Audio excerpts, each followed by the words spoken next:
Процедура удаления является достаточно болезненной. В исходнике мы с вами имеем хорошую форму, равномерно внесенный пигмент. О, боже мой, что происходит? Почему я вся истекаю кровью? Когда состав вступает в реакцию с лимфой, появляется характерный коричневый оттенок. Прежде всего думать о технике и о эффективности своей работы.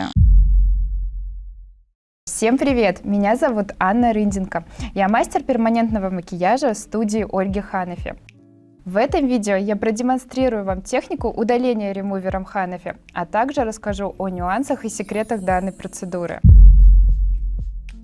В основном выделяют три вида ремуверов: кислотный, щелочной и солевой. Ремуверы Ханафи являются минеральным щелочным pH.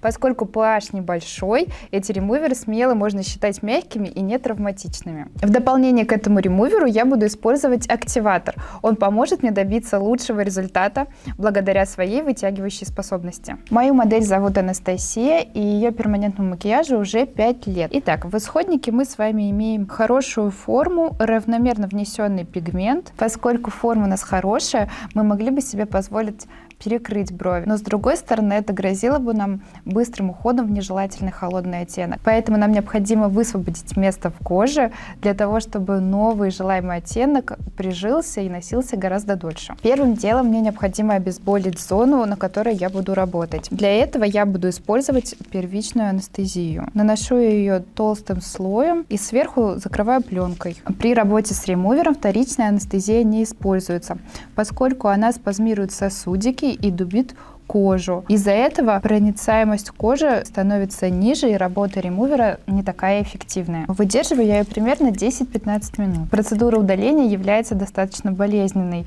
но тем не менее первичного охлаждающего геля вам хватит для того, чтобы клиент от вас не сбежал. Так как ремувер Ханафи является минеральным щелочным pH, давайте разберем, на каких зонах можно его применять. В первую очередь ремувер используется для удаления в зоне губ, также в зоне бровей, и с осторожностью его стоит использовать в зоне век. Стрелочку можно удалять смело, но подходя ближе к ресничному краю, будьте осторожны, поскольку состав довольно агрессивный, при попадании в слизистую глаза он может вызвать раздражение. В работе я буду использовать привычную мне машинку Mast P10, а также картриджи Ханафи, единичка 30 RL LT. Помимо единички в работе также можно пользоваться пучками, и чаще всего мастера так и делают. Но я считаю, что каждый мастер должен выбирать тот инструмент, который ему удобен и благодаря которому он будет чувствовать кожу. Ну что, мы выдержали нашу анестезию, теперь ее необходимо смыть. Заранее ремувер в колпачок я не добавляю, поскольку он может окислиться. Добавляем его только перед самой процедурой. Добавляю я полный колпачок. Ремувера расходуется обычно больше, чем пигмента. Работать я начинаю на себя, то есть начинаю двигаться от хвостика к головке и от головки к хвостику. Есть две техники внесения пигмента в кожу.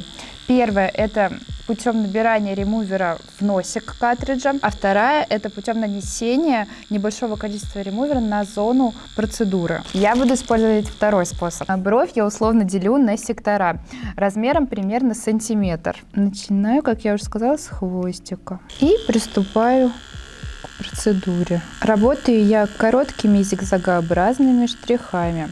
Никуда не спешу. Мой следующий блок не заходит на предыдущий. То есть я прошла один блок, под ним следующий. Не как в перманентном макияже с заходом на 30 или 50%, а очень строго следующий, потому что нам не нужна дополнительная травматизация. Наверняка возникнет вопрос, на какой глубине стоит работать. Работать нужно на глубине пигмента или чуть-чуть глубже. Глубину пигмента мы можем определить визуально. В данном случае я вижу, что работа была выполнена достаточно поверхностно. А если пигмент расположен достаточно глубоко, то разумно использовать технику не зигзага, а точечную. Работа удаления является достаточно травматичной, поэтому избежать выделения лимфы и крови нам почти невозможно. Кстати, при работе с кислотными ремуверами, когда состав вступает в реакцию с лимфой, появляется характерный коричневый оттенок. И мастера часто вводят клиентов в заблуждение тем, что говорят, что это выходит пигмент на поверхность. Но это неправда. Так как ремувер Ханафи является минеральным щелочным pH, такой реакции не происходит. Ну что, переходим на другую бровь. Эту бровку я оставляю в покое, не стирая с нее состав, так как он будет дальше продолжать свою работу. Переходим на следующую. И, как я говорила ранее, начинаем с головки. Почему я начинаю свою работу с дальнего хвоста брови по направлению к себе? Потому что если бы я начинала отсюда, то при переходе на другую бровь своей рукой я могла бы смыть этот состав. Во время процедуры клиент может испытывать жжение и пульсацию. Это абсолютно нормально. Выделение лимфы и крови у каждого клиента будет индивидуальное. Иногда во время процедуры клиенты подсматривают в телефон, что же там происходит на лице.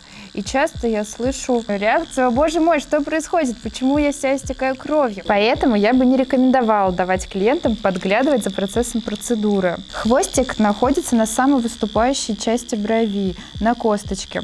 Поэтому, когда я перехожу работать на него, я его немножко как будто бы подтягиваю выше на лоб, чтобы кожа имела меньшее натяжение, и в результате мы с вами не получили травмированные сосудики. Все, мы с вами выполнили первый проход. Всего в работе их будет 2. Я возвращаюсь на свою предыдущую бровь и аккуратно смываю состав. Промакиваю его хорошенько и не тру. Аккуратным движением стягиваю по направлению к себе. Вот тут вы можете наблюдать сосудистую реакцию, о которой я говорила. Все нормально. У нашей клиентки близко расположены сосудики. Эта реакция пройдет примерно в течение 2-3 дней. После первого прохода мы с вами видим, что бровь побледнела. Это не конечный результат, это просто реакция кожи. Сейчас я приступаю ко второму проходу. Второй проход, как правило, более чувствительный, но я его прохожу быстрее, не так тщательно, как первый. Задерживаюсь я, как правило, на самых темных местах. Второй проход я предпочитаю проходить точечно. Я расставляю свои точечки в шахматном порядке. А если пигмент изначально находится глубоко, то я рекомендую использовать все 2 прохода в точечной технике. Почему? Потому что, чтобы до него добраться, нам нужно достаточно глубоко погрузить иглу. Потому что если я буду использовать зигзагообразные движения, то кожа будет сильно травмирована, а нам этого не нужно. Очень сложно спрогнозировать результат и сказать точно, сколько понадобится процедур удаления. Зачастую мастер может увидеть, что на следующей встрече пигмент становится темнее. Это происходит за счет того, что пигмент немного поднимается выше к поверхности кожи. Это абсолютно нормально. И при следующей процедуре вы можете также сделать процедуру удаления ремувером, либо, если пигмент холодный, то можете воспользоваться лазером. Вообще, часто в процессе удаления разумно совмещать эти 2 техники. Здесь важно понимать разницу работы лазера и ремувера. Ремувер, он работает именно с кожей, в то время как лазер работает исключительно с пигментом. Все, я на этой брови сделала второй проход, и теперь я беру остатки ремувера и наношу сверху аппликацией. Переходим к правой брови. Промакиваю я ее обычным зеленым мылом. Никаких резких движений не делаю, потому что кожа уже воспалена. И хорошо ее просушиваю. Конечно, очень жалко, когда клиенту больно, но неудобнее будет тогда, когда он не получит желаемый результат. Поэтому здесь нужно прежде всего думать о технике и о эффективности своей работы. И в целом, как правило, на удаление бровей у меня уходит примерно 20-25 минут. Чаще всего ремувер используют на губах, поскольку при лазерном удалении пигмент может дать инверсию. И на губах, как правило, это получаются какие-то коричневатые, такие грязные оттенки. Не каждая девушка захочет ходить с этой инверсией, поэтому разумнее применять ремувер, который будет просто постепенно высветлять пигмент. Мы помогаем нашему клиенту, подтираем ему слезки. Вот тут, кстати, всегда нужно, вот если глазки у клиента слезятся, всегда вот так вот хоп, и на слезный канальчик так надавливаем. Немножечко подержали и отпустили. Все, и на эту бровку теперь наносим аппликацию. Процедура, напоминаю, не очень эстетичная, но и деятельность у нее благая. Наношу я всегда ремувер микробрашем, а не ватной палочкой, потому что при работе с микробрашем у меня получается меньше расход. Палочка все-таки много в себя впитывает. Все, и оставляю эту аппликацию примерно на 2-3 минутки. Сразу после у нас появляется краснота. Она пройдет примерно в течение 1,5-2 часов. А в завершении нашей процедуры я буду использовать активатор, он же солевой ремувер. Достаточно 1 капельки на каждую бровку. Очень важно, когда вы распределяете этот состав, наносить его строго на зону работы. Этот состав я рекомендую брать либо с колпачка, либо наносить его с дальнего расстояния от брови. Не стоит представлять носик флакончика вплотную к коже, это очень негигиенично. Если, не дай бог, вы коснетесь, то все, продукт уже идет на утилизацию. Активатор я оставляю на коже примерно на 3 минутки.